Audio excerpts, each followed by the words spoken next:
My dear friends and investors, let me start by wishing you a very, very happy new year. Welcome to 2022. I wish all of you a very healthy and a great year ahead. As we start this new year, as it is customary, people kind of reset or try to reset a lot of things in their lives. You wake up suddenly and say that, okay, I'm going to be more healthy, I'm going to exercise, I'm not going to eat these things, I'm going to kick a bad habit. It's usually very much a trait of human behavior that at 31st December at midnight and when the new year starts, you want to do a lot of new things. Well, but for people like us who manage your money, it's also a great time to sit back and reflect at what has happened and also, in many senses, build a framework of trends that we think are likely to persist in the future. And that's exactly what I did during my Christmas holidays. And as the year was winding down, sat back, read, and reflected. And I come up with a few trends that I believe are going to be extremely important and will underpin our thought process as we continue to invest in this new year. A lot of the things will obviously be the same. Just because the year changes doesn't mean that your investments and philosophy change. But I think with passage of time, there is constant change. And I think that as we reflected on many of these changes and trends, I thought, let me share with you what is likely to drive our thought process going forward from here, and what is it that we are seeing amongst consumers, businesses, ordinary people. What are we reading? What is happening in the area of business and technology? And all this will impact the investment landscape. So let's start with a few trends that I think are very, very visible and critical. One is that I think the consumer has dramatically changed the way they behave, right? And obviously COVID changed a lot of things for us.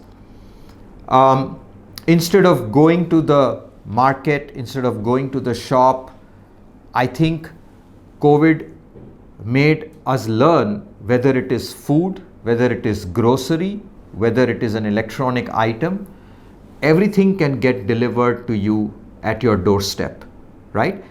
And I think that some of the consumer trends that we are seeing, other than rapid adoption of e-commerce, hyper logistics, is that in general, because of COVID, we believe that the urban consumer demand is much stronger than rural demand as things stand today. And it is quite conceivable why that has happened. It is because in the organized sector, right, the employment was protected. But in the unorganized sectors, in the construction sector, and many of the very, very fragmented industries, small and medium enterprises, a lot of people lost jobs, especially in service industry, in the contact industry, in travel industry, in restaurants, in hotels. There were several sectors which got massively impacted, where daily wage earners or people who work there in the tertiary sector, many times in the unorganized sector, lost their jobs and incomes. And therefore, their purchasing power is something which has got significantly hurt. While people in the urban areas, right, even though they were locked up and some of their businesses got impacted, in general did well because asset prices went up. The stock markets did very well, so your portfolio did very well, right? Real estate revived. People were investing in bitcoins. And I think around the world, just generally speaking, right? The more urban consumer was able to protect his or her purchasing power as compared to the rural areas and the rural folks. And this is something that we are hearing from the commentary from a lot of the consumer companies, the FMCG companies like Hindustan Lever, Dabur, Nestle, and people are telling us that, demand in the urban areas is much stronger than rural. And I think that will be a lot of work that we would need to do in 2022 if we have to revive rural demand back. Secondly, clearly we've seen a shift of consumers towards everything that is premium, right? And why did that happen? Couple of reasons. One, we were sitting at home and we could not spend on several items. For example, you could not go abroad and travel freely. You were not holidaying as often as you would do, and you saved all that money. And with all the savings that you did, when you bought things, you bought a better product, a slightly more expensive product, right? So whether it was food, whether it was drinking, whether it was buying a phone, we all upgraded because there was some amount of what you call revenge buying. What do you do sitting at home?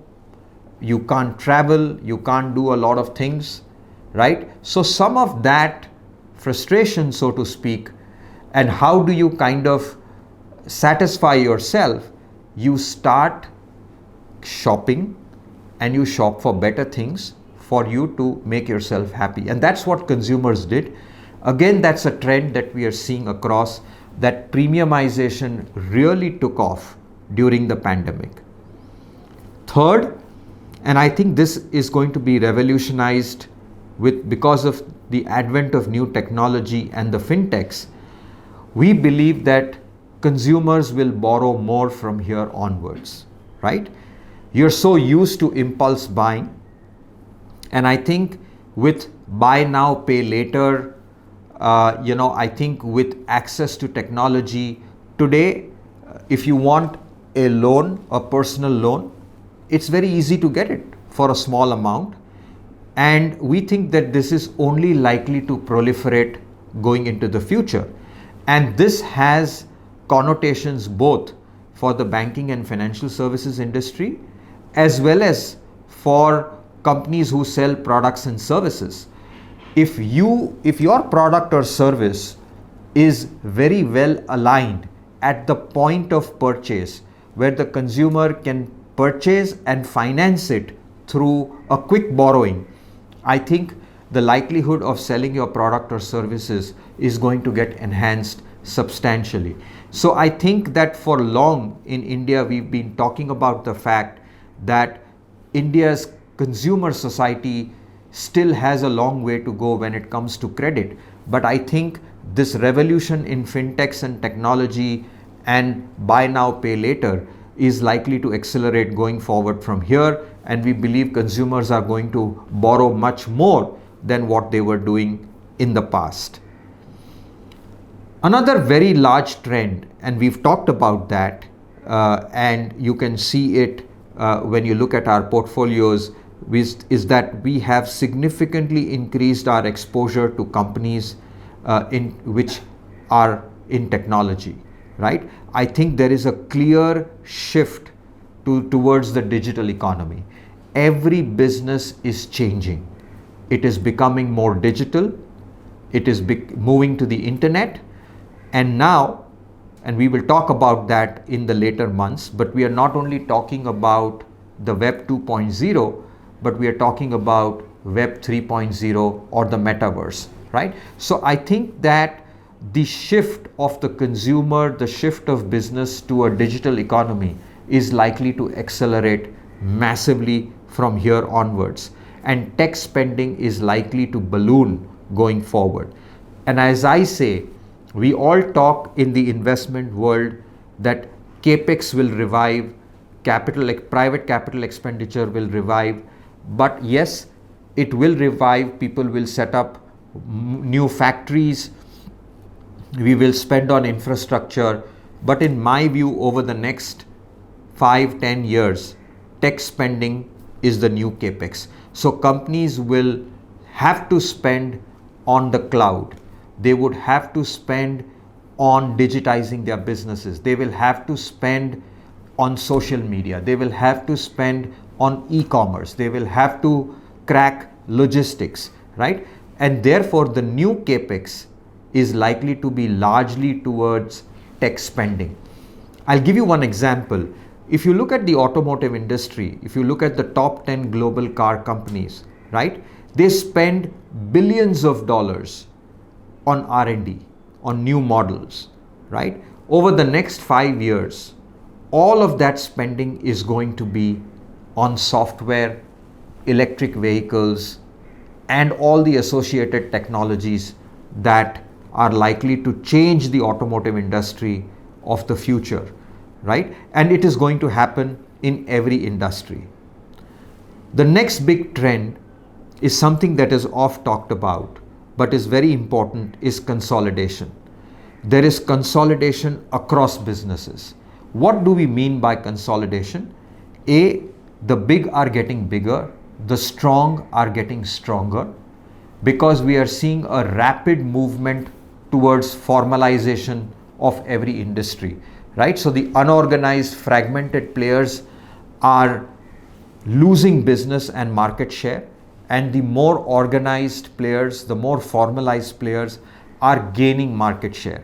And therefore, the implications for that is that many of these companies will probably grow at a faster rate than what the overall industry is growing. And we've seen that in sector after sector. I did talk about a massive disruption in every sector, right? Whether it is financial services, whether it is retailing, whether it is e-commerce, whether it is pharmaceuticals and healthcare, every sector is getting disrupted at a very rapid pace. And there are going to be completely new set of winners and many losers in this game. And believe you me, this is going to be extremely important from our point of view, right? Because whenever there is a disruption, leadership changes. More often than not, many of the earlier leaders may not necessarily be the leaders of the future if they do not adopt. And what also happens is that whenever there is a disruption, it gives an opportunity for completely new set of players to come in and gain market share. Let's say, for example, the online broking industry, right? You would have seen that many of the current well-established traditional brokers also had online broking platforms. Kotak Securities had online, HDFC Securities had online, ICICI had ICICI Direct, right? You had several people who were established brokers who gave you the ability to transact online. Despite that, you got a disruptor like a Zerodha who came from nowhere and today has the largest market share in the online broking industry, right? Take, for example, as I was explaining to you, the automotive industry. Which were the world's biggest car companies? Volkswagen, Toyota, right?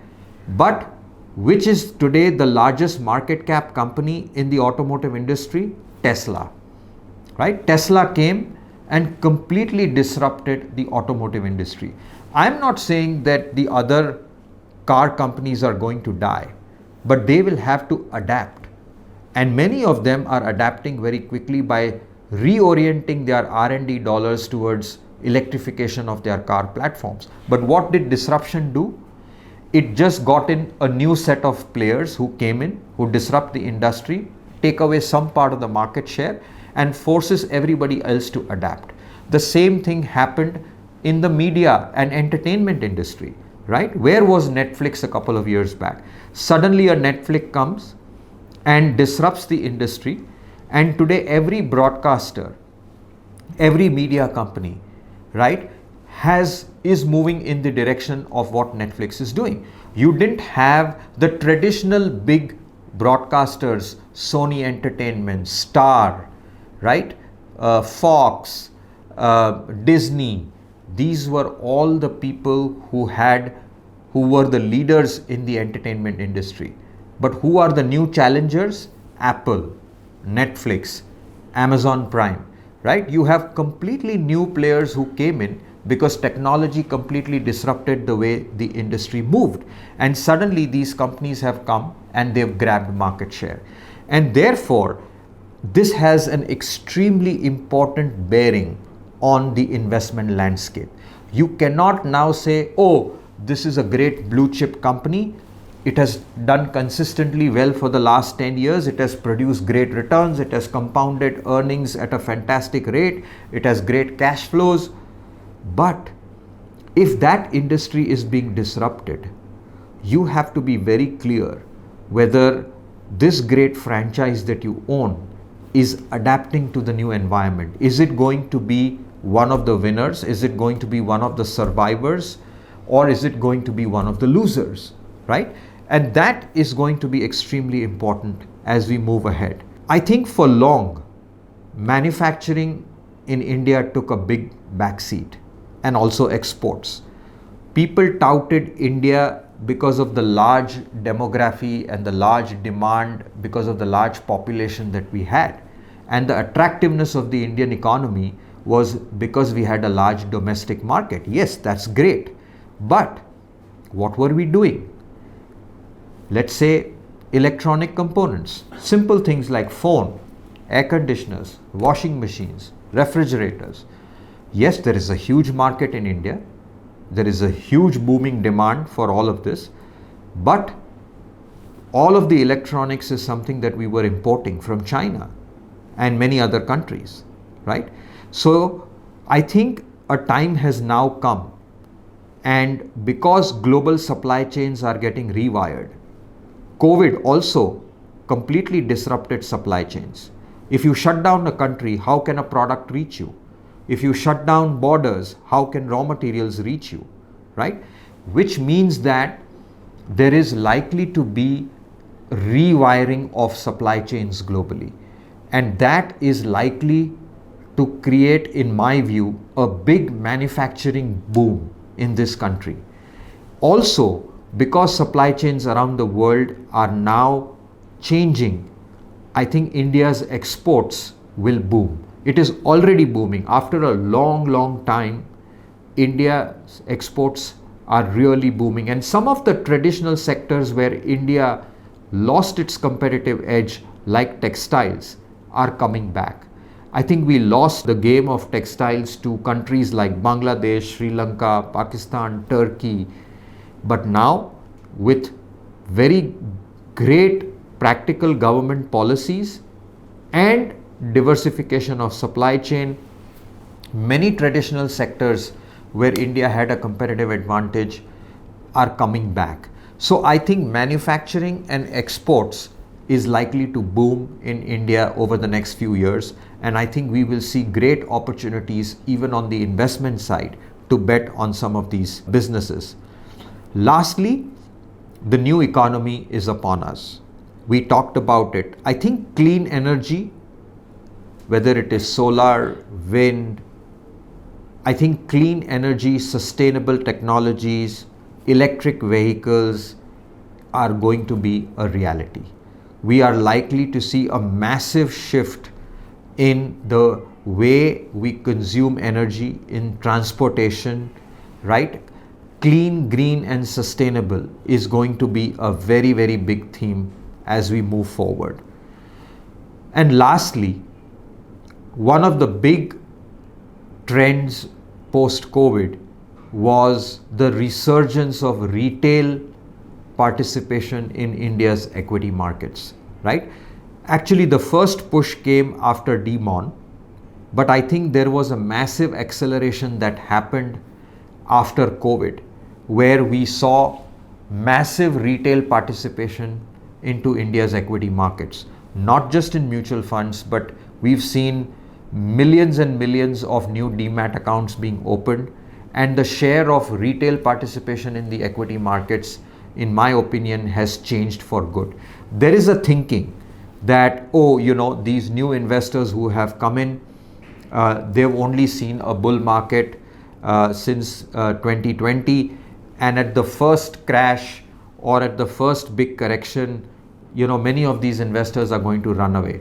I disagree.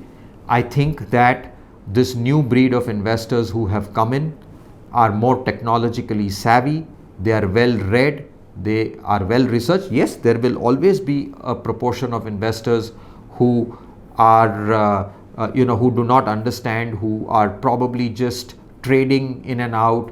But I think when I interact with a wide distribution of investors, also when I talk to some of these online brokers, I do get a sense that this time it's really different, and I think that we are on the cusp of a massive growth of financial savings coming into the equity markets, and the retail investors are here to stay. So I don't think that this trend is just a temporary trend.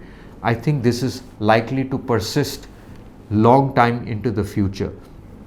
So I think these are the trends that we are seeing. Changed consumer behavior, businesses moving towards a digital economy, manufacturing and exports making a big comeback, and the move and shift to clean and green energy, and massive participation of retail investors in the equity markets. We think that many of these trends are going to persist and accelerate into the future, and we believe these trends will become the bedrock of how we choose companies and invest over the next couple of years. So then, what are the risks that we see in the horizon? I think we are, as I have mentioned over the last couple of months, we continue to be very, very constructive on the markets. We believe that this is not just a liquidity driven market, but also a market which is driven by earnings growth. Having said that, we must be cognizant of a few risks, right? And one risk is how central banks withdraw from the extra loose monetary policy and how governments deal with fiscal policy going forward from here. As you all know, that because of the pandemic, most central banks and governments have infused massive amounts of liquidity and stimulus in the economy, and we are all beneficiaries of that, with the kind of liquidity that is there not only in the listed markets but also in the private markets, and which is a good thing. Having said that, I think there can always be a risk that generally central bankers can be behind the curve, as was the thinking last year, that central bankers are very, very dovish. They are not really, they don't really care about inflation, and that they will continue to keep interest rates very low and extra loose monetary policy. Well, all that is about to change, and I think suddenly the Fed has done a U-turn, and I think how central banks behave from here onwards is going to be very important. Now, there's nothing to get alarmed, as we've said in the past. I think it is a given conclusion that the rates are going to rise, and I think the markets are adjusting to that new reality. However, if inflation continues to be very sticky and if it refuses to come down, you may have a situation where the markets may have discounted 3 or 4 rate hikes in 2022. But what if the central banks are forced to increase rates 5 or 6 times? I don't think the markets have attuned to that reality if it were to happen over the next few years. I think because of the massive stimulus, the second risk, as I mentioned, is that the demand stays elevated, right? And supply shocks continue to remain. We believe that 2022 will be better when it comes to supply constraints, whether it is container shortage, semiconductor availability of raw materials. But if COVID plays havoc and supply chains continue to be disrupted, it might lead to inflation because demand continues to be very, very robust and supply continues to be constrained, which could lead to inflation, and we need to watch out for that. The third and very important thing is government's COVID policy, right? We know that we are now experiencing the third wave, Omicron, and I think how every government is dealing with that is going to be extremely important. I think governments need to understand that yes, while the lives of people are very, very important, and we need to deal with these medical exigencies and emergencies, but you can't stop life and business, right? So if governments become impractical and they shut down things dramatically, I think it is going to be extremely difficult for businesses to function in this manner. And therefore, how governments respond to COVID threats and the various waves that we are seeing is going to be extremely important. If we are pragmatic, if we also take into account that we have to care about livelihoods and businesses, I think that would be a great thing to do. But let's say, for example, what is happening in Hong Kong or China, where there is the governments there are thinking about almost a zero tolerance to COVID. I think that's going to be extremely difficult. You can't have a situation where you say that I'm going to shut down everything, or my borders are going to be shut down, or I'm going to have very strict quarantine rules even if there is a single case. So I think government's practicality and policy towards Omicron is a very important risk that we have to keep in mind. So I think these are the risks that I see in the horizon. How central banks act, how inflation behaves, and how governments and regulators deal with policy challenges in the wake of many, many waves. So I think with this, I come to the end of this month's address to you. I've kept it very simple. I think that we have a very exciting 2022 ahead of us. There are a couple of elections coming around the corner. There will be the budget soon, and we will talk about that. But as I said, none of this is going to matter in the long run. I think that we are probably at a turning point. We have now, in my view, entered the next phase of the bull market, which is maturing, and it is going to be led by earnings growth and innovation, and not just by liquidity. So with this, I bid adieu. Stay safe, be happy until the time we catch up again. Thank you.